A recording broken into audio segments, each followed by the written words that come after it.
은혜 받으실 말씀은 시편 23편 1절로 3절 말씀입니다.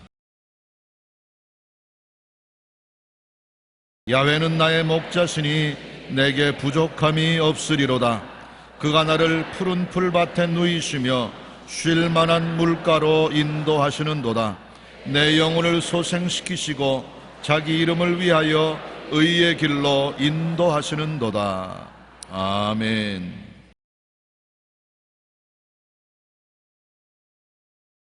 오늘 저는 여러분과 함께 예수님 나의 목자라는 제목으로 말씀을 나누겠습니다. 양은 목자가 없이는 살아갈 수가 없습니다. 다른 동물과 달라서 방어 무기인 날카로운 뿔도 없고 발톱도 없습니다. 그리고 공격 무기도 없습니다. 목자가 항상 곁에 있어서 막대기와 지팡이를 가지고 지켜줘야지, 안 지켜주면 언제나 사자나 곰의 밥이 되고 마는 것입니다. 그리고 또 양은 시력이 대단히 근시여서 10m 앞을 볼 수가 없습니다. 목자가 반드시 인도해 줘야지, 안 그러면 언덕에 떨어지든지 벼랑에 떨어지고 뒹굴고 다치고 하게 되는 것입니다. 목자가 반드시 양은 지키시고 이끌어 주셔야 되는 것입니다. 우리가 양에 비유되고 예수님이 목자로 비유되는데, 우리가 예수님 따라서 살기 위해서는 항상 예수님께 절대 믿고 순종해야 되는데, 우리 예수 믿는 사람은 스스로 보호하지 못합니다. 이 세상에 너무나 사납고 무섭기 때문에 세상과 같이 싸울 수가 없습니다. 또 우리는 내일 일을 알 수가 없습니다. 하루하루 살고 있을 따름입니다. 내일 일을 잘 아는 예수님께 우리 일생을 맡기고, 또한 우리를 지켜주는 예수님을 의지하고 나가면 안전하게 살아갈 수가 있는 것입니다. 성경에는 주님은 나의 목자시니 내게 부족함이 없다고 말하고 있는 것입니다. 야훼는 나의 목자시니 내게 부족함이 없으리로다. 나는 선한 목자라. 선한 목자는 양들을 위하여 목숨을 버리며. 예수님께서는 양들을 위해서 목숨을 버리겠다고 했는데 실제로 십자가에서 목숨을 버렸잖아요. 양들을 사랑하는 것은 말만 사랑하는 것이 아니라 몸을 찢어주시고 피를 흘려주시기까지 사랑하는 것입니다. 그러므로 우리가 예수 그리스도를 목자로 모셨으면 우리 마음속에 항상 외워야 될 것은 내게 부족함이 없게 해주시는 주님이 계신다는 것을 외워야 되는 것입니다. 우리가 잘나서 그런 것이 아니라 주님이 선한 목자로서 우리를 돌보시기 때문에 우리는 부족함이 없는 삶을 살게 되어 있는 것입니다. 주님은 우리를 부족한 대로 내버려 놓지를 않기 때문에 항상 긍정적이고 적극적인 생각을 가지고 주님께서 우리에게 있게 해주시는 것을 기대해야 되는 것입니다. 우리 예수 믿는 사람은 생각이 긍정적이 되어야 되고, 꿈이 긍정적이 되어야 되고, 믿음이 있어야 되고, 입술로 긍정적으로 고백해야 되기 때문에 없는 것도 있다고 생각해야 되는 것입니다. 왜냐하면 주님께서 우리를 위해서 예배해 주시기 때문에 선한 목자가 있으므로 없는 것도 있다고 생각하고, 우리가 하나님이 충분히 있는 것을 공급해 주는 꿈을 꾸고 믿고 입술로 나는 가지고 있다, 축복받았다, 나는 모든 것이 풍족하다, 부족함이 없다고 긍정적으로 말을 해야 되는 것입니다. 우리 목자 되신 예수님이 그런 양들을 돌보시는 것입니다. 우리는 어떻게든지 태어날 때부터 없는 것을 생각하고 말하고 행동하게 되어 있는 것입니다. 무엇인지 없습니다. 힘도 없다, 능력도 없다, 건강도 없다, 청춘도 없다, 돈도 없다, 집도 없다, 남편도 없다, 아내도 없다, 자식도 없다. 전부 없는 것만 바라보고 없는 것을 생각하고 없는 것을 꿈꾸고 없는 것을 믿고 없는 것을 입으로 말하고 사는데, 그러면 언제나 없는 삶을 살게 되는 것입니다. 그러나 우리는 항상 우리 목자가 있기 때문에 있다고 늘 생각하고, 목자가 계시기 때문에 있는 것을 꿈꾸고, 목자가 계시기 때문에 있게 만들어줄 줄 믿고, 목자가 계시기 때문에 나는 모든 부족함이 없게 된다고 입으로 시인하면 그러한 사람에게 목자는 부족함이 없도록 돌보아 주시는 것입니다. 이 세상에 부족함을 가지고 사는 것은 참 괴롭습니다.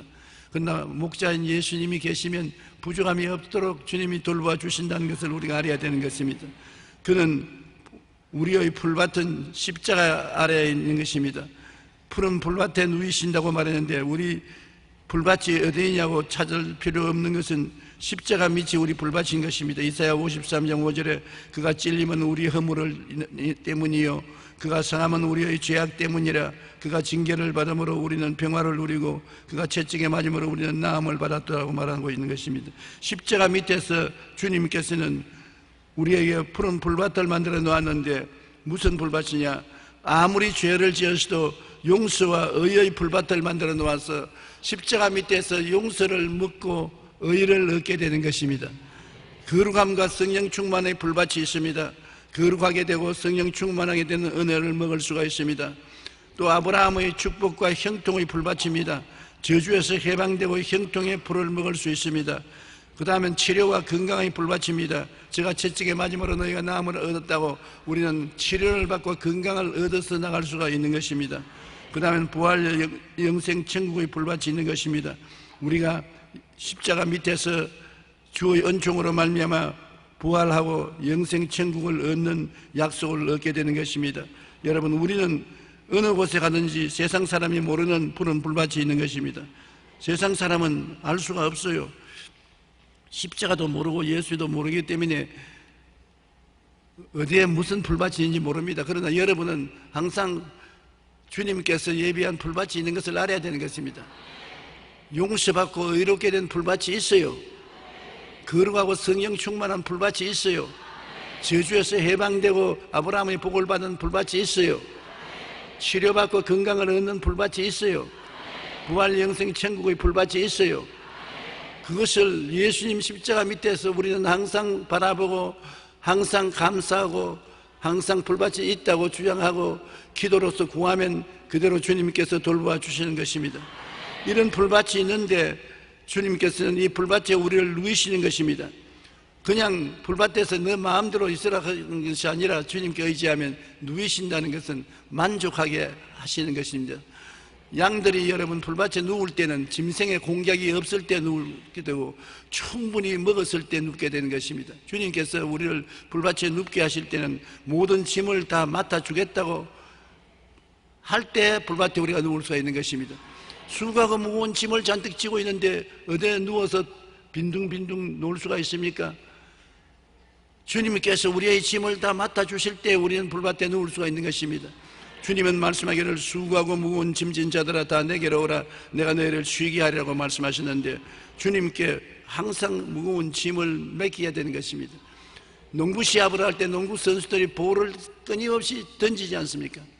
볼이 오면 또 받아서 케이지를 향해서 던지는 것처럼 여러분 예수님 앞에 무거운 짐을 자꾸 던지십시오. 오면 또 던져넣고 또 오면 또 던져넣고 그래서 짐을 하루에도 수십 번 맡기면 주님께서 여러분을 편안하게 쉬도록 눕게 해 주시는 것입니다. 주님은 은혜의 손길로 우리를 돌봐주시기 때문인 것입니다. 이사야 40장 11절에 그는 목자같이 양떼를 먹이시며 어린 양을 그 팔로 모아 품에 안으시며 젖먹는 암컷을 온순히 인도하시려다. 은혜의 손길로 돌봐주시고 부족함이 없게 만들어주는 것입니다. 내가 온 것은 양으로 생명을 얻게 하고 더 풍성히 얻게 하려 하심이라. 사람들은 예수 믿는 생활은 가난하고 헐벗고 굶주려야 된다고 생각하고 있는 것입니다. 저도 제일 처음에는 그렇게 생각했어요.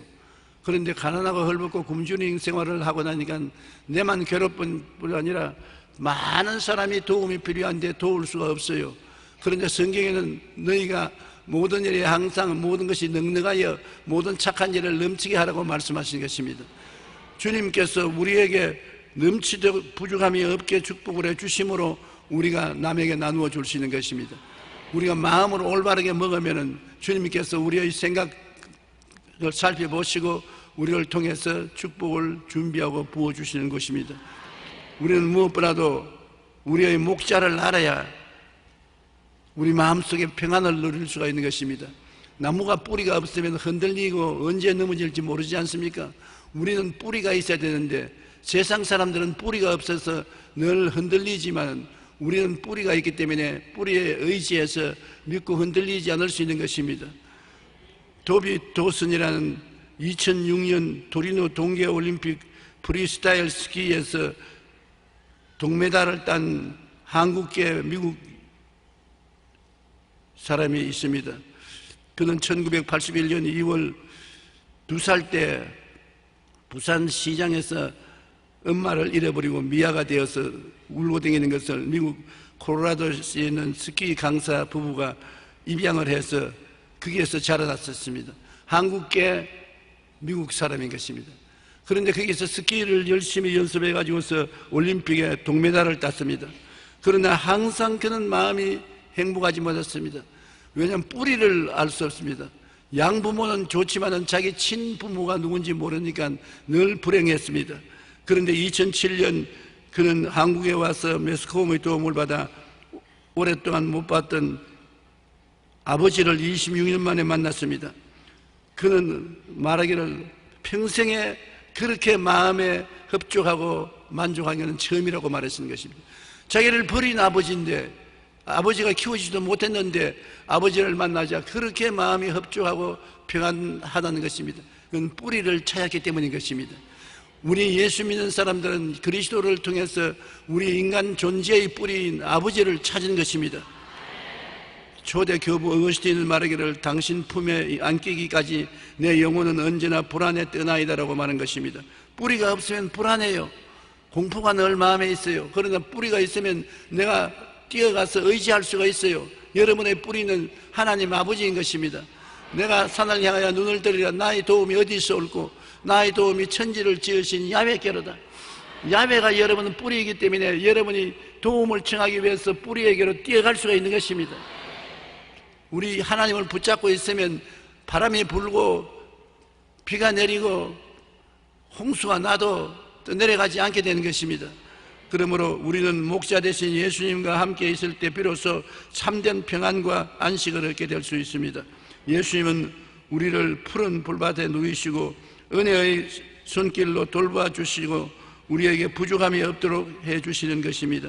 여러분 항상 마음속에 부족함이 없다는 그러한 인식을 늘 가지기 바랍니다. 한번 따라 말씀하세요. 나는 예수님으로 말미암아 부족함이 없는 삶을 삽니다. 그가 나의 목자이기 때문에 나를 돌보아 주십니다. 그러므로 아침에 일어날 때도 나는 부족함이 없는 삶을 살다. 점심 때도 저녁 때도 나는 부족함이 없는 삶을 산다고 그것을 생각해야 되는 것입니다. 부족함이 없는 삶을 살아서 사람들에게 나누어 줄 수 있는 삶을 산다고 생각해야 되고 그리고 마음속에 항상 꿈꾸어 보아야 되는 것입니다. 자기가 부족함이 없는 삶을 살고 있는 모습을 꿈꾸어 보아야 되는 것입니다. 그리고 믿어야 돼요. 눈에는 아무 증거 안 보여도 믿어야 돼요. 그리고 입술로 고백해야 되는 것입니다. 나는 부족함이 없다. 한번 따라 말씀해서 나는 의로움에 부족함이 없다. 거룩함에 부족함이 없다. 건강에 부족함이 없다. 축복에 부족함이 없다. 천국에 부족함이 없다. 주님께서 십자가를 통하여 우리에게 이것을 다 채워주시고 우리를 위해서 십자가 밑에 목장을 만들어 놓고 그곳에 와서 누워서 안심하고 주님의 은혜의 손길을 붙잡고 살도록 만들어 놓은 것입니다. 그러므로 예수 믿는 삶은 정말로 너무나 귀하고 놀라운 삶인 것입니다. 주님께서 같이 계신다는 것이 얼마나 좋은지 말로形容할 수 없습니다. 그 다음에 쉴만한 물가로 인도하신다고 말한 것입니다. 십자가 밑에서 솟아나는 생수가 있습니다. 십자가 밑에 나아가면 말씀의 생수가 있는 것입니다. 하나님의 말씀은 우리 마음속에 생수가 되는 것입니다. 요한복음 6장 35절에 예수께서 이르시되 나는 생명의 떡이니 내게 오는 자는 결코 줄이지 아니할 터이요 나를 믿는 자는 영원히 목마르지 아니하리라고 말씀한 것입니다. 성령도 생명수 아닙니까? 십자가 밑에 하나님 성령이 내려오시는데 요한복음 7장 37절로 39절 다 같이 읽어보십시다.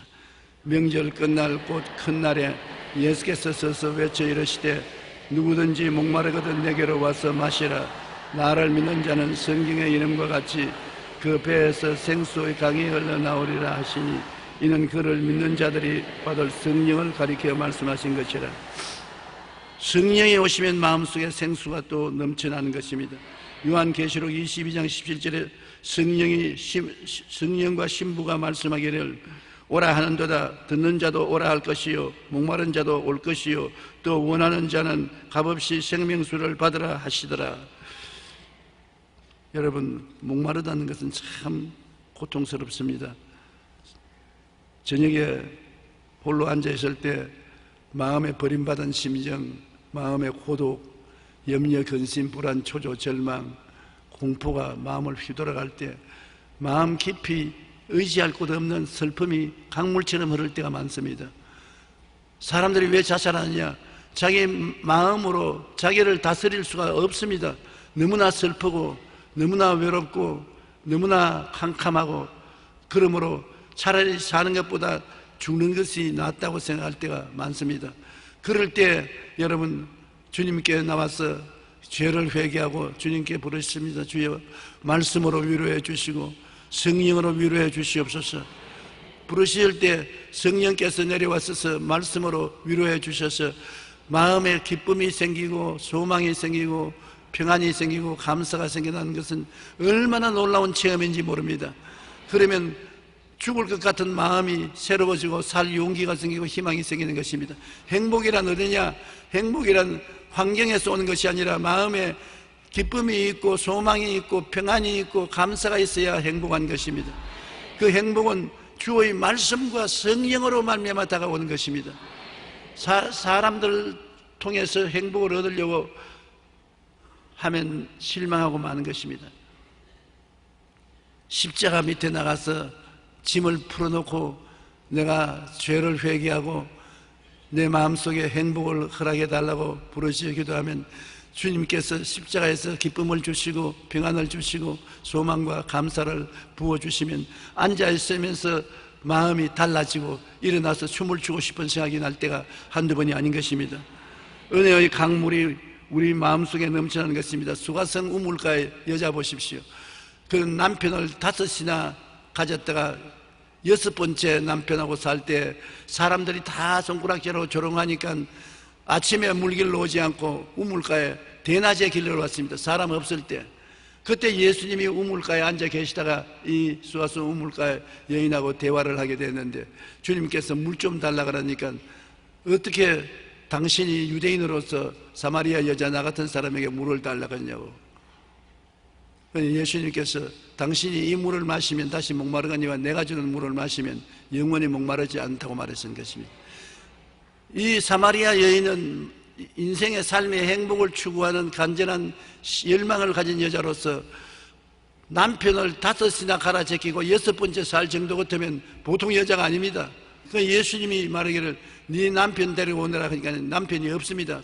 네 말 맞았다. 네가 남편 5이나 있었는데 다 차뿌리고 6번째는 남편 아닌 오다 가다 만난 남자 데리고 있다.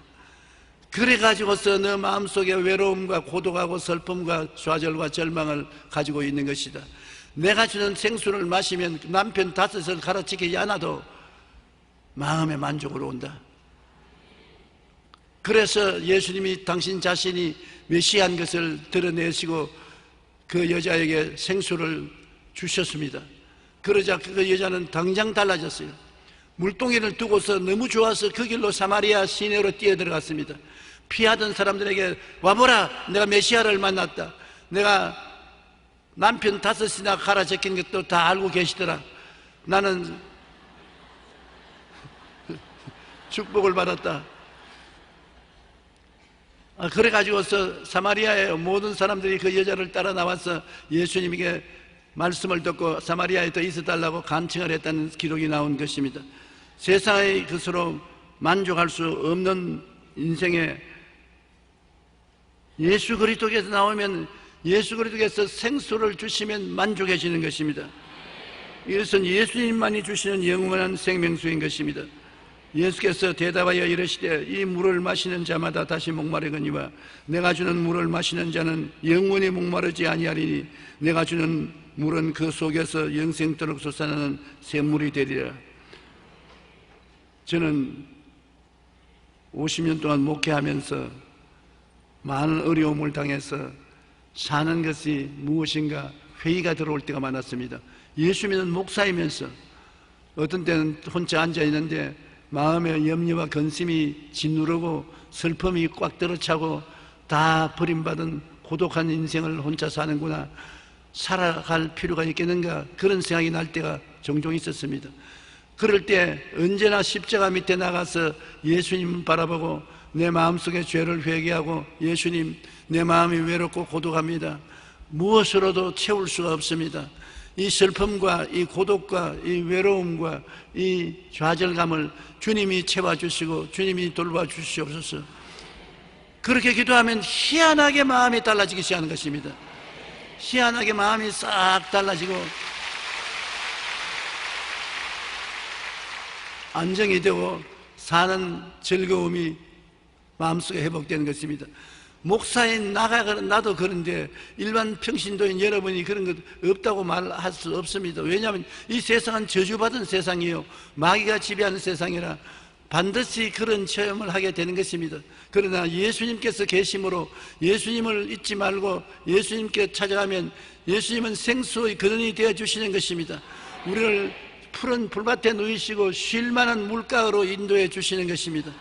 여러분께는 언제나 쉴 만한 물가로 가서 물을 마실 수가 있습니다. 그러므로 인생을 살면서 좌절하고 낙심하고 절망할 필요가 없이 언제나 그리스도의 도움으로 행복하게 살아갈 수가 있는 것입니다. 셋째로 내 영혼을 소생시키신다고 말한 것입니다. 주님은 우리 영혼을 소생시키는 것입니다. 살려내는 것입니다. 지치고 피곤하고 낙심된 영혼을 다시 일으키는 것입니다. 낙심되고 좌절된 사람이 주님께 엎드려 기도하고 난 다음에 생수를 받아 일어날 때가 많지 않습니까? 독수리같이 새롭게 하신다고 말했습니다. 우리 시편 103편 1절로 5절을 다 같이 읽어보십시다. 내 영혼아 야훼를 송축하라. 내 속에 있는 것들아 다 그의 거룩한 이름을 송축하라. 내 영혼아 야훼를 송축하며 그 모든 언택을 잊지 말지어다. 그가 내 모든 죄악을 사하시며 내 모든 병을 고치시며 내 생명을 파멸에서 속량하시고 인자와 긍휼로 관을 씌우시며 좋은 것으로 내 소원을 만족해 하사 내 청춘으로 독수리같이 새롭게 하시는도다. 독수리는 한 70년 삽니다. 그런데 독수리는 40년이 되면 환갑이 와요. 독수리는 환갑이 오면 환갑 때 산호에 가서 바위 위에 앉아서 이 뿌리로 바위를 쳐서 이 뿌리를 뽑아버립니다. 그리고 바위에서 발톱을 때려가지고서 발톱이 다 빠져버립니다. 그리고 온 뒹굴어 가지고서 날개가 다 빠집니다. 알몸이 되어서 태양을 바라보고 먹지도 않고 기다리는 것입니다. 그러면 주둥이가 새로 나와요. 발톱이 새로 나와요. 털이 새로 나와요. 청춘이 새로워져서 그 다음에는 힘차게 하늘을 향해서 날아 올라가는 것입니다.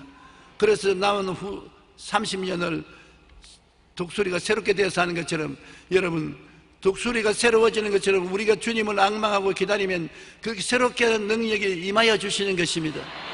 우리는 요사이는 70년 다 평균 살고 80년, 90년, 100살까지도 산다 하는데 살아도 기진맥진해서 살면은 안 되지 않아요. 독수리가 날개치며 올라감 같이 살기 위해서는 주님께 예배드리고 주님을 찬미하고 주님을 앙망하는 것이 필요한 것입니다. 주님을 바라보면 독수리가 태양을 바라보고 있을 때 주둥이가 새로 생겨나고 발톱이 생겨나고 털이 새로 생겨나는 것처럼 여러분에게 새로운 믿음, 소망, 사랑의 평강, 희락이 생겨나며 용기와 힘과 사랑과 행복이 솟아나게 되는 것입니다. 우리는 독수리와 같이 하나님을 바라보면 요한 3서 1장 2절처럼 사랑하는 자여 내 영혼이 잘됨같이 내가 범사에 잘되고 강건하기를 내가 강구하노라. 영혼이 잘되는 역사가 일어나고 범사에 잘되는 것이 일어나고 강건한 역사가 일어나는 것입니다. 이사야 58장 11절에 있는 말씀 다 같이 읽어보십시다. 야훼가 너를 항상 인도하여 메마른 곳에서도 내 영혼을 만족하게 하시며 내 뼈를 견고하게 하시리니 너는 물된 동산 같겠고 물이 끊어지지 아니하는 샘 같을 것이라. 하나님을 앙망하고 예배드리면 이와 같은 하나님의 역사가 일어나는 것입니다. 그리고 우리 하나님은 예수 그리스도를 통해서 하나님을 앙망하는 자에게 놀라운 역사를 베풀어 주는 것은, 왜냐하면 예수님은 이사야 32장 1절로 2절에 있는 말씀 다 같이 읽어보십시다. 보라, 장차 한 왕이 공의를 통치할 것이요 방백들이 정의로 다스릴 것이며 또 그 사람은 광풍을 피하는 곳, 폭우를 가리우는 곳 같을 것이며 마른 땅의 냇물 같을 것이며 곤비한 땅에 큰 바위 그늘 같으리니. 하나님을 앙망하면 예수 그리스도를 통해서 하나님이 우리에게 축복을 해주셨는데, 예수님께서는 광풍을 피하는 것이다. 인생을 살면서 얼마나 광풍이 불어옵니까? 근데 예수님 안에서 광풍을 피해서 마음에 평안을 얻게 되고, 폭우를 가리운다. 하늘에서 내리 쏟아지는 폭우를 주님 가리워 주셔서 우리가 물에 내려가지 않게 만들어 주시며, 마른 땅의 냇물 같아서, 마른 땅에 냇물이 없으면 모든 생물이 다 죽는데 마른 땅에 냇물 같고, 곤비한 땅에 바위 그늘 같다. 쉴 곳이 없는 곳에, 뜨거운 곳에 바위 그늘에 쉴 수 있게 만들어 주는 것입니다. 예수님은 광풍을 피하는 것, 폭우를 가리우는 것, 마른 땅에 냇물 같고 곤비한 땅에 큰 바위 그늘 같아서 우리가 주를 앙망하면 이와 같은 기적이 일어나는 것입니다. 우리가 진리를 알지니 진리가 너희를 자유롭게 하겠다고, 우리 하나님과 예수님이 누구신지를 성경을 통해서 알고서 이를 기도하면 누릴 수가 있는 것입니다. 우리는 예수님 설하에서 내 영혼이 새로워져서 하늘로 날아 올라갈 수 있는 것입니다. 주님께서는 자기 이름을 위해서 우리를 의의 길로 인도하신다는 것입니다. 의라는 것은 죄를 용서하고 우리를 하나님 앞에서 올바르게 살게 만들어주는 힘인 것입니다. 예수님은 보혈로 우리를 죄에서 해방시켜 주시고 의의 선물을 주셔서 죄를 지은 적이 없는 것처럼 만들어 주시는 것입니다. 우리는 의의 선물을 받아서 하나님 앞에 부끄럼 없이 설 수 있는 자격을 얻게 되는 것입니다. 로마서 5장 8절로 10절에 우리가 아직 죄인 되었을 때 그리스도께서 우리를 위하여 죽으심으로 하나님께서 우리에 대한 자기의 사랑을 확증하신다니라. 그러면 이제 우리가 그의 피로 말미암아 의롭다 하심을 받았으니 더욱 그로 말미암아 진노하심에서 구원을 받을 것이니, 곧 우리가 원수 되었을 때 그의 아들의 죽으심으로 말미암아 하나님과 화목하게 되었은즉 화목하게 된 자로서 더욱 그의 살아나심으로 말미암아 구원을 받을 것이니라. 죄를 짓고 불의하고 추악한 우리들이 어떻게 살겠습니까? 근데 주님께서 직접 우리를 의롭게 만들어 주시고 의의 길로 이끌어 주시는 것입니다. 우리가 하루하루 살아갈 동안에 죄를 이기고 살아갈 수 있는 힘은 예수님이 성령으로 우리에게 역사해 주어서 되는 것입니다. 우리 마음속에 죄를 멀리할 수 있는 용기와 힘도 주시고 죄와 끈을 끊을 수 있는 힘도 예수님이 성령으로 우리에게 주시는 것입니다. 예수님이 우리의 목자이기 때문에 우리는 우리 힘으로는 안 됩니다. 목자가 우리를 도와주셔야만 되는 것입니다. 우리는 외롭지 않습니다. 예수가 없으면 이 세상에 아무리 지위나 명예나 권세나 부귀나 영화나 돈이 있어도 외롭습니다. 가장 큰 이 세상의 고통 중에 하나가 외로움인 것입니다. 부자는 부자대로 외롭고 권세 있는 자는 권세 있는 자대로 외롭고, 사람들은 다 우리의 손가락질하고 정지할지라도 주님은 말씀합니다. 나는 너를 정지하지 아니한다. 다시는 죄를 짓지 말라. 거듭 용서하시고 제2의 기회를 주시는 것입니다. 주님은 죽으셨다 부활하셔서 영원하신 하나님께서 목자가 되셔서 우리와 같이 계십니다. 주님이 우리와 함께 계심으로 우리를 늘 푸른 초장에 눕게 하셔서 무엇을 먹을까, 무엇을 입을까, 무엇을 마실까 염려하지 않습니다. 정말로 염려할 필요가 없는 것은 주님이 살아계시기 때문에 아예 주님께 한번 의지해 보십시오. 죽을까 싶어 겁을 내서 의지를 못하는데 죽으면 죽겠다고 하고 맡겨버리면 주님이 돌봐주시는 것입니다. 우리는 항상 죽게 맡겼다 안 돌봐주면 우리가 나만 손해보지 않냐 그렇게 하는데, 아예 손해볼 요랑하고 맡기십시오. 아예 죽을 요랑하고 맡기십시오. 옛날에 내가 어릴 때 우리 아버지가 마루 끝에 서 있는 나를 보고 용기야 뛰어라 내가 안아주마. 내 생각에는 아버지가 안 안아주면 나는 떨어져서 박살날 것이라. 그래 내가 못해. 아버지를 안 믿어나? 아버지가 널 사랑하는 걸 알지. 그러므로 뛰어라. 그래서 내가 우리 아버지 보고, 아버지 내가 뛴다. 하나 둘 하나 둘. 아, 못해. 내가 안아줄 테니까 뛰어라. 하나 둘 하나 둘. 아유, 나도 겁이 나서 못해. 아버지가 나중에 화를 내십니다. 내가 너희 아버지인 것을 모르느냐? 뛰어라. 그래서 나중에 눈 딱 감고 죽기 아니면 살기로 각오를 하고 뛰었으니까 아버지가 덥석 받아주더라고요. 한번 받아주니까 그 다음에는 아버지만 얼렁거리면 아버지는 뛴다 뛴다. 아버지가 뛰어와서 안아주는 것입니다. 여러분, 예수를 믿는 사람들은 예수님께 어떻게 믿느냐? 죽기 아니면 살기로 믿어야 되는 것입니다. 사드락과 메삭과 아벳네고가 하나님 믿는다고 불꽃 가운데 던지어 넣겠다 했는데, 나중에 사드락과 메삭과 아벳네고가 말하기를 하나님이 우리를 불꽃 가운데서 건져내 주실 것이요, 안 건져내 주더라도 우리는 우상에 절하지 않겠다. 믿음을 믿을 때 죽기 아니면 살기로 믿어야 되는 것입니다.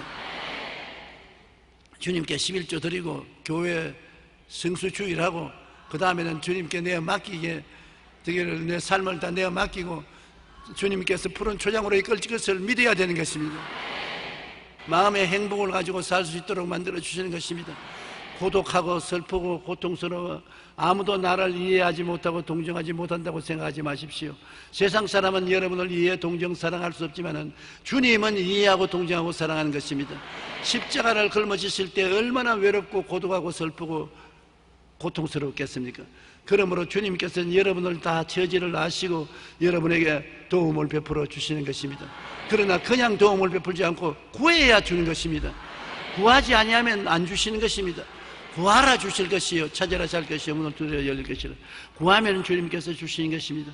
그러므로 항상 여러분은 주님이 목자 되신 것을 마음속에 생각하고 목자가 여러분을 이끌어가는 것을 꿈꾸고 믿고 입술로 시인을 해서 시편 23편을 늘 외우십시오.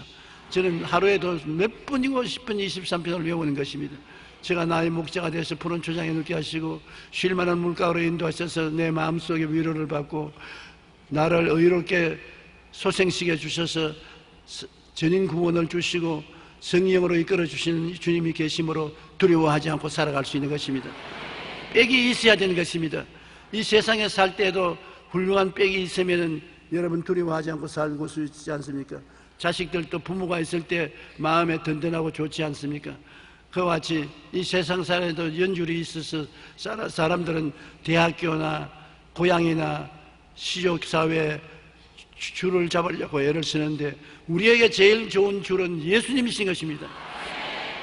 예수님은 우리 위해서 십자가를 걸머지신 사랑하는 주님이시고 예수님은 아버지의 아들로서 우리를 동생들로 만들기 위해서 오신 것입니다.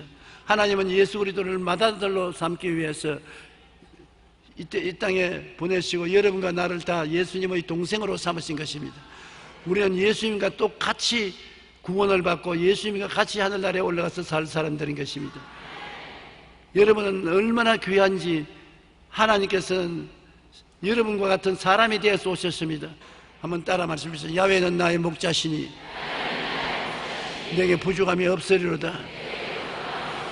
제가 나를 푸른 초장에 누이시고 쉴만한 물가로 인도하시는도다. 내 영혼을 소생시키시고 자기 이름을 위하여 의의 길로 인도하시는도다. 여러분께서 예수 그리스도 목자와 함께 부족함이 없는 삶을 살게 되시기를 주님 이름으로 축원합니다. 우리 기도드리겠습니다. 사랑이 많으신 우리 하나님 아버지시여, 우리의 목자가 되셔서 지금도 우리 가운데 와 계심을 감사합니다. 성령을 통해서 우리 가운데 와 계시며 우리가 믿음으로 주를 따를 때 주님께서는 우리를 돌봐 주심을 감사합니다. 푸른 초장에 누이게 주시는 주님, 우리 모두 다 이끌어 푸른 초장에 누워 영혼이 잘되고 범사에 잘되며 강건하게 만들어 주시옵시고 쉴 만한 물가에 나아가서 마음의 안식과 휴식과 행복을 얻게 도와주시옵소서. 우리 힘으로 의롭게 살 수 없사오니 주님 능력으로 우리를 붙들어 주시고 의롭게 살 수 있는 힘을 허락하여 주시옵소서. 나의 사랑하신 우리 아버지 하나님, 예수 그리스도로 말미암아 우리를 불러서 하나님 자녀가 되게 했사오니 예수님을 사랑한 것처럼 우리도 같이 사랑해 주심을 감사합니다. 오늘 예수 그리스도 안에서 하나님 아버지 모든 우리에게 기적을 주시고 은혜를 주시고 복을 주시옵소서. 하나님 아버지께서 영광받아 주옵소서. 예수님 이름으로 기도합니다. 저는 여러분과 함께 예수님이 주시는 해방이라는 제목으로 은혜를 나누고자 합니다. 과거 36년간 일제의 후악한 식민지 정책에서 살아본 사람은 해방이 되고 자유를 얻었다는 것이 얼마나 뼈저리게 중요하다는 사실을 깨닫고 알고 있습니다. 해방 후 이부 공산당 치하에서 무서운 속박을 경험한 사람들도 자유를 생명처럼 귀하게 여기고 있습니다. 여러분, 하나님은 절대로 속박을 받지 않으시는 자유로운 분이신 것입니다. 아무도 하나님을 속박할 수는 없습니다. 그런데 우리는 이 자유로운 창조주이신 하나님 아버지의 형상과 모양을 쫓아 지음을 받으셨습니다. 이러므로 여러분과 나는 태어날 때부터 우리 속에서 자유를 갈망하는 간절한 소원을 가지고 태어났었습니다. 그러나 현실은 그러한 자유를 누리고 있는 사람이 없습니다. 왜냐하면 아담과 하와가 죄를 짓고 하나님을 반역하고 타락한 이후로 인간은 죄와 죽음, 고통과 괴로움, 슬픔의 속박하에 살아왔었습니다. 또한 현실 생활 속에는 정치적인 제도하에서 노예 생활을 하고 있는 사람들도 많이 있습니다. 우리가 어떻게 하면 참 자유를 얻을 수가 있겠습니까?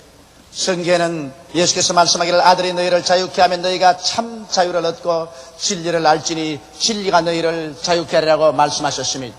예수님께서는 요단강에서 세례받으신 후 광야에 들어가셔서 40주 40야 금식하시고 마귀의 시험을 받아 이기시고 난 다음에 그는 고향 땅 나사렛에서 들어오셔서 회당에 들어가시니까 회당에서 이사야서의 두루마리를 주시는지라 이렇게 기록된 데를 펼쳐서 읽으셨습니다. 주의 성령이 내게 임하셨으니 이는 나로 하여금 가난한 자에게 복된 소식을 전하게 하시려고 기름을 부으시고 포로된 자에게 자유를, 눈먼 자에게 다시 보게 함을 전가하며 눌린 자를 자유케 하고 은혜의 해를 전파하게 하려 하심이라.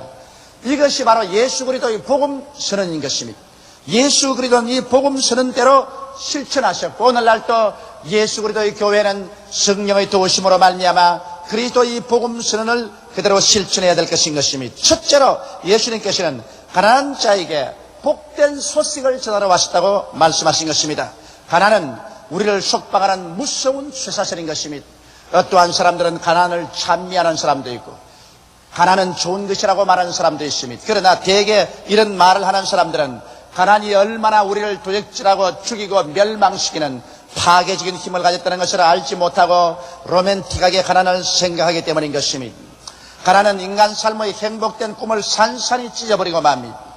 얼마 전에 국민학교 3학년 다니는 소녀가 내게 눈물 흘린 편지를 보내왔었습니다. 그런 한 말이 목사님 우리는 그 교회에 나가지는 않습니다. 그러나 사람들에게 소문을 들으니까 목사님은 우리 같은 사람을 도와준다고 해서 편지를 냅니다. 우리 아버지는 일찍이 세상을 떠시고 어머니가 우리 오빠와 나를 먹이고 입히고 공부시키기 위해서 노동 현장에 가서 일을 하십니다. 어머니는 언제나 공사장에 가서 심한 노동을 하시기 때문에 집에 돌아와서는 밤새도록 앓습니다. 그러나 최근에 와시는 어머니가 허리를 다쳐서 공사장에도 나가지를 못합니다. 이러므로 우리 세 식구는 굶주리는 것을 밥 먹는 것보다 더하고 있습니다. 이제 중학교 2학년 된 오빠는 학교 가는 것을 그쳤습니다. 공납금을 내지 못함으로 말미암아 1년 동안 학교를 가지 못하고 오빠는 완전히 실망해서 이제는 세상에 나쁜 친구들하고 어울리기 시작합니다. 우리는 어떻게 해야 살아갈 수 있습니까? 나는 국민학교에 다니지만 이제 학교 가고 싶은 생각이 없습니다. 학교 간들 무슨 소망이 있습니까? 우리는 절망밖에 없으니 목사님 우리의 갈 길을 인도해 주십시오. 여러분 이러한 가정에 들어가서 가난을 찬미할 수 있는 시인이 있겠습니까? 이러한 가정에 들어가서 가난이 얼마나 축복된 것이라고 설교할 수 있는 목사가 있겠습니까? 나는 그 소년을 빨리 내 사무실에 오라고 연락을 했습니다. 그러고 난 다음 그 오빠를 다시 학교에 보냈었습니다. 그리고 그 가정을 내가 도울 수 있는 최선을 도우려고 애를 쓰고 있습니다. 가난은 좋지 않습니다. 가난은 여러분과 나를 산산조각으로 찢어버립니다. 인간의 가장 기본적인 삶이 먹고 입고 마시고 거주하는 것인데 먹고 입고 마시고 거주하는 가장 인간의 근본적인 삶이 빼앗겼었을 때 인간의 삶 자체가 파괴되어 버리고 마는 것입니다. 여러분, 오늘날 보면 노동 현장에서 시들어져가는 가난한 청소년 소녀들이 얼마나 많습니까? 이들은 10만 원 이하의 저임금을 받고 비위생적인 생활 환경 가운데서 과로로 쓰러지고 불인정한 사회 속에서 인간 생활을 하지 못하고 비인간화된 생활을 하고 있는 것입니다. 여러분, 가리봉동 같은 곳에 가보십시오. 그곳에서 노동 현장에서 일하는 청소년 소녀들의 생활을 보십시오. 돼지 소굴도 그런 소굴이 없습니다. 그러한 비참한 생활을 하는 것을 보고 그것이 복되다고 할 사람이 누가 있겠습니까? 나는 최근에 이와 같은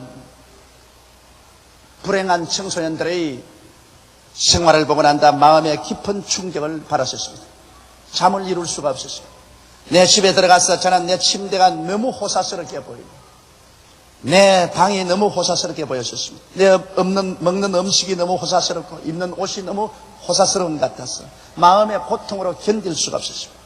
내가 만일 예수 그리스도를 진실로 사랑하고 진실로 예수 믿는 사람이라면 이와 같은 가난하고 헐벗고 병들고 굶주리고 소외당하고 압박당한 사람을 모른 체하고 얼굴을 돌린다면 이것은 예수 믿는 사람이 아니라는 것을 절박하게 느꼈었습니다. 그래서 여러분께서 이미 라디오, 텔레비전, 신문에서 보신 것처럼 우리 교회가 비록 부자는 아니지만은 있는 힘을 다하여 한 100억을 들여서 이런 근로자 선교 복지타운을 건설해서 시골에서 올라온 가난하고 몰인정한 사회 속에서 비인간화되어가는 이 청소년 소녀들에게 따뜻한 사랑을 베풀어주고 위로와 격려를 베풀어주고 그들의 가슴 속에 희망을 심어주는 일을 해야 되겠다고 생각을 했습니다.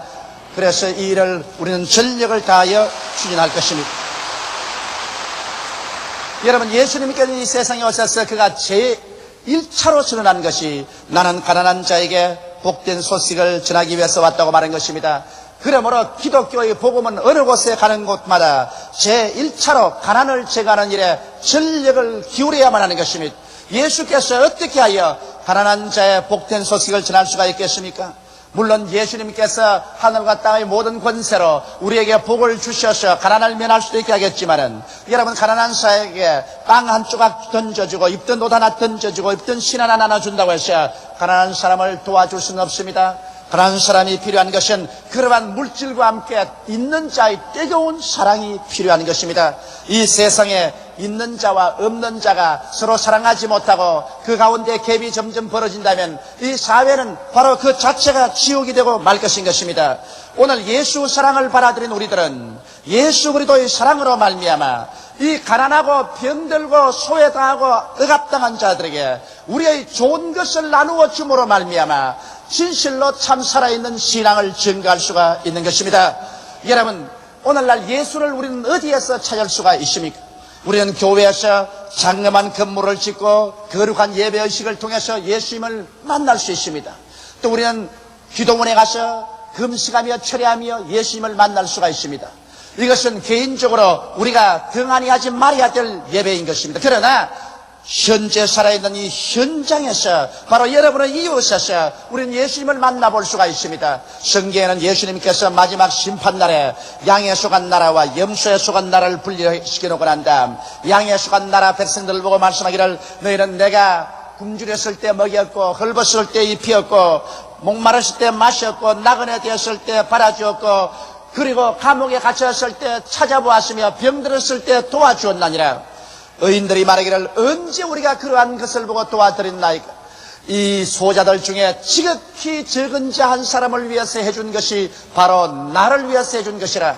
그리고 난 다음에 이 염소의 나라에 속한 사람들을 보고 말하기를 이 악하고 버림받은 자들이야 사탄과 그 사자를 위해서 예비한 영원한 불로 들어가거라.